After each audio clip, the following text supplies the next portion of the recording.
Welcome back to the Citizen channel. We're all staying safe and well as we delve inside, the Manchester City Nottingham Forest programme today from match day 6. Interesting game, of course, on the pitch. Interesting cover, that as well. We'll talk about that in a moment. So we're going to check out the facts and oddities. Yeah, there's a bit of an oddity on this one, in fairness, and humour, or any humour there is, or anything nice in the programme. We're going to have a look at this hard copy memory of the game, of course. So join me as we have an interesting delve inside and outside of this one. Please, if you are new to the channel, push that subscribe button, push the bell notifications, everything City, past and present, of course. Great to have you on board. Spread the word, please. All your comments, very, very welcome. And if you've got a chance, guys, just give us that little thumbs up.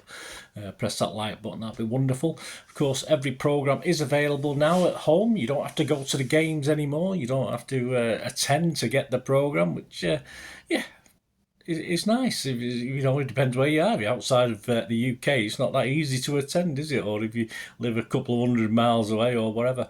But you can get a 26-issue subscription from reachsportshop.com. That's www.reachsportshop.com. £97.50, which you do save 25p per issue. And of course, you save a little bit more because that includes the Champions League programmes, which cost a quid more at £5. These are just £4 individually. If you're outside of the UK, it's £65 extra for the EU and £80 for the rest of the world. And there's also, or there was, I've not looked recently, a 12-issue subscription also available where you save a few quid as well. And of course, there's a number of Reach Sports Shop City-related books and magazines appearing these days. So always worth a visit to the site just to see if they've got any special offers on as well, which I always try and do. Right, we're back to the normal, smaller 240mm by 170mm programme after the European Champions League bigger version, of course, with bigger writing. There you go. We'll not bang on about that one. Interesting though. This is the oddity. The team huddle on the cover. Fantastic. I did look. I had to double check, and there was only 10 players on it. I was trying to think, well, who's missing? And obviously, I'm not good at recognising faces of proper pictures, never mind drawn ones. But of course, there's a bit of psychic ability going on here with the old guys who put this together, because you look at the cover. And of course, the player missing is Rodri, who was sent off in the game. So there you go, a little bit. Talk about The Simpsons. I did put it on Twitter. Obviously, The Simpsons has a habit of predicting things, doesn't it? And obviously, the programme makers predicted this with that huddle there with just the 10 players on. So very interesting. Shame they couldn't inform us what the score was going to be. We could have put a few quid on, couldn't we? But it could have been worse, yeah, because if you look deep into that, it could have been worse. It could have been old Alvarez. I mean, it was only the number 19 shirt that I realised it was Alvarez. It looks more like Charlie Sheen to me, or Martin Sheen, one of the Sheens anyway. So there you go. So I suppose it could have been worse for Rodri, but there you go. Psychic ability in the Manchester City club programme makers. That's what we like to see. Right, the Did You Knows. What about us? Well, some Walker all-time Premier League stats from his little feature in the programme. He's played 368 Premier League games. Of course, that will include old Tottenham as well. He's scored 8 goals. That's not bad. One every however many. One every 50, is it? Yeah, one every 49 and a bit, or something like that anyway. Assists 32. He's got a 75% tackle success rate. That's not bad. And he's had 50 yellow cards and 1 red.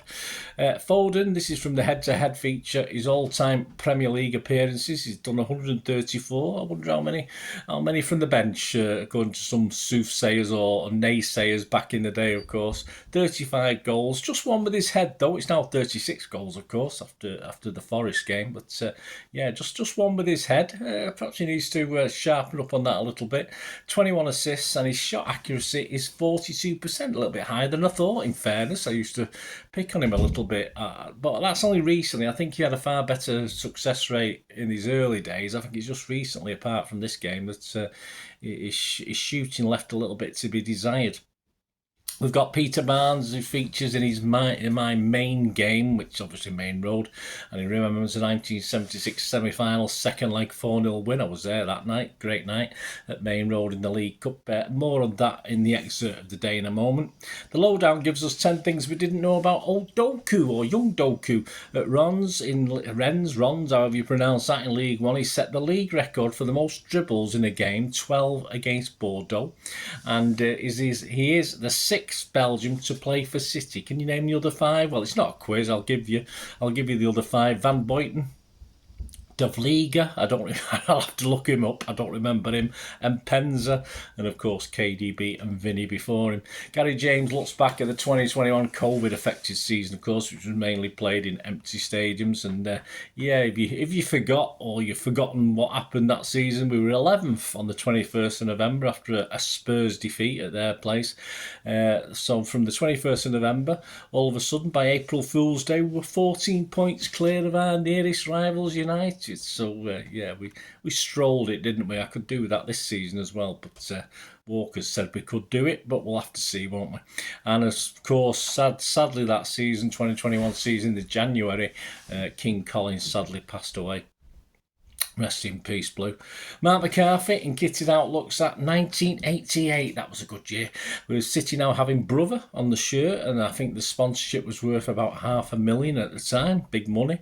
And the deal lasted 12 years. I think they got more than $500,000 over 12 years, but the deal eventually lasted 12 years until, of course, the guys, IDOS came in, another firm that took us over and then struggled, a bit like First Advice, wasn't it? They came in 1999.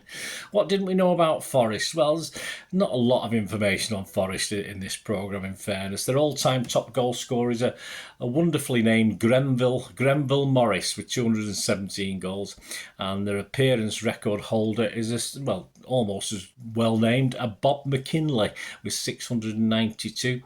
And yes, old Morgan Cheat Gibbs White, all-time Premier League appearances are 88 with 6 goals. He's got 32% shot accuracy, apparently. Plus, he's got one football Oscar on its way to him as well. And on to the City quiz. Yeah, answers at the end. Question 10, here's one for you. Which future extravagant, wonderful, confident, happy, cheerful, a bit tongue-in-cheek here, guys, City manager was part of the Forest team that won the 1979 European Cup? Legendary Forest team, of course, we'd have to say, wouldn't we? But so which future City manager played for that 79 European Cup winning team? As I say, the clue was in what I said about him, but say, a bit tongue-in-cheek. Image of the day, well, I'll have to go with the great flying leap coming together of Martin Sheen or Charlie Sheen and Phil Foden during that Red Star Belgrade game with an equally delighted, it's great to look at those faces, an equally delighted new boys, of course, Doku and Nunes looking on in sheer joy.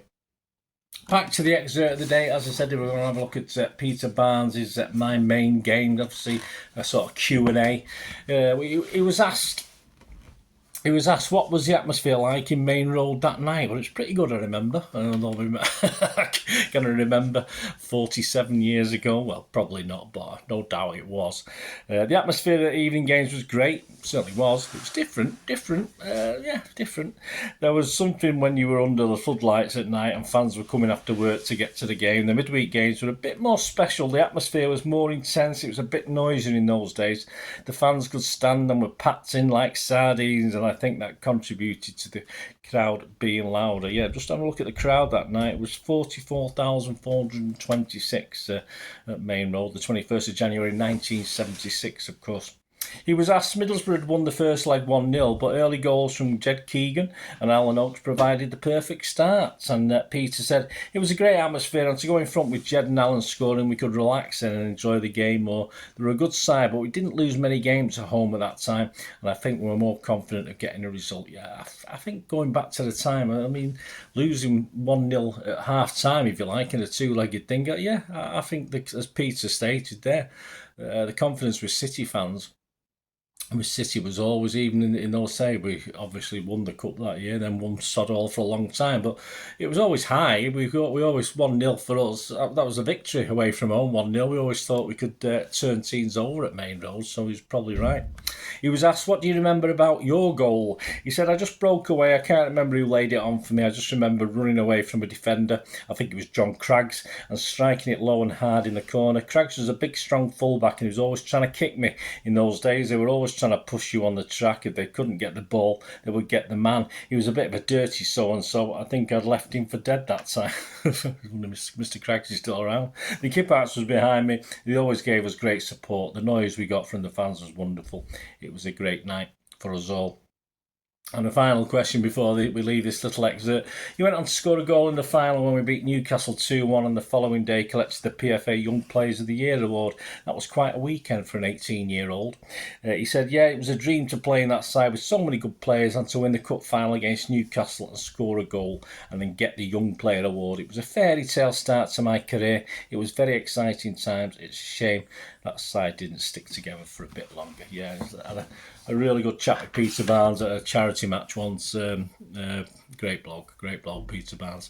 So there you go, that's the excerpt of the day. And before we finish, of course, the City quiz answer. Yes, a bit tongue-in-cheek. Which future City manager was part of the Forest team that won the 79 European Cup? Well, of course, a charismatic, cheerful, never dour-looking, always smiling, of course, Frank Clark. So there you go, bit tongue-in-cheek. But, yeah, of course, he then became, obviously, was one of the great City managers. All right, I'm sorry, all right, so tongue-in-cheek again, but a decent bloke anyway. All right, it wasn't Malcolm Allison, put it that way, was it? But there you go.